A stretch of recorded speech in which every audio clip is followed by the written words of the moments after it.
I want to talk about counseling, and I want to talk about family, which kind of go hand in hand because I think for a lot of people, counseling is because of they're usually in counseling because of their family. I was over at a friend's last night, and we were talking about counseling. And the thing is I'm totally supportive of anyone that goes to counseling. I think it's great. I'm all about counseling. I'm just not into counseling. I've been to a handful of counselors, and I connected really well with one, and that's kind of how I saw like the benefits of it. But I just don't like to sit and talk to a person I don't know that well. I'm more of a talk to my friends or people that I'm close to, and that's my way of processing. I journal, and clearly I talk on this video. I'm talking on YouTube. As anyone knows that's transitioned, counseling is required for your hormone letters. So did have to go to a counselor for a while, and she was probably my worst counselor. But I got my letters from her, and my friend, she goes to counseling, and she loves it, and it's perfect for her, and I know that's the case. I know counseling helps a lot of people, and I'm all about it for that reason. But me personally, I do not enjoy counseling. I just don't. I just believe in kind of processing myself. And then the reason I'm talking about family, just honestly, there's a lot of addiction in my immediate family, and so it's it's been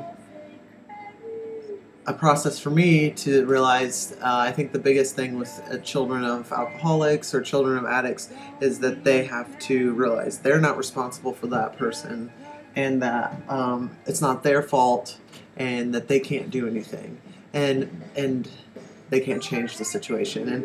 And it's been about probably 5, 6, 7 years. We'll say between 5 and 7 years that I finally realized that I can't do anything for my family's addictions. And I read something I wrote back in 2009.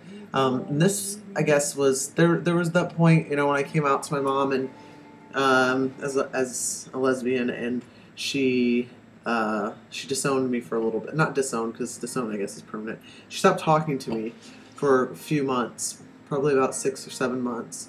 And then once we started talking again, she definitely was way more distant. And so that was in 2004. And since then, our relationship's kind of, gotten a little better, but we never brought up the issue of gayness until this conversation we had back in 2009. And it was kind of like that turning point for me where I realized I'm on my own, and we all are, but that I won't have a relationship with my mother. That she'll be in my life, and she's my mom, and I love her, but we won't have a connection. So anyways, I'll read it. My mom says I'm being deceived because I told her that I believe homosexuality is not a sin. And I say we haven't even began to touch on the trans stuff because I still have it. But the only thing I'm deceived about is that I can have a relationship with my mom. I told her that by her saying that I need to be delivered, she is saying there's something wrong with me.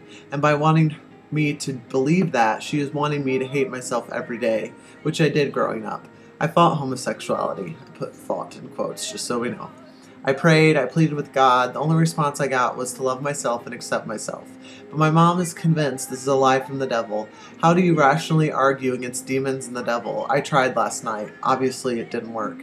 By using scripture against the argument, but it doesn't matter. The only thing that came out of an honest conversation about loving and accepting myself was that my mom and I will never have a close relationship. I thought it might be possible, but it's not, and soon I will stop going to holidays because I'm tired of pretending that I am not who I am. I know not being close to family happens to tons of people, and I went through a brief period where it was happening to me, but to get that hope that it might be turning around and then realize it's not, well, I'm heartbroken, but I'm also more free. I know they will not accept my transition, but I also know that they were never going to accept me, so it's a loss, but one that is inevitable. Yes, I'm upset. Yes, I cried a lot, but I go on. That's what I do. I just think that kind of explains that it was clearly, that was, for me, October 10th, 2009 was a big turning point. Just because it just made me realize that I am it. I am my support, I am my family, and I'm fine with that. Like, it just takes a little bit to process, you know? Anyways, that's what I have to say. Signing off. Good day, and hopefully next time I won't be all pasty and nasty.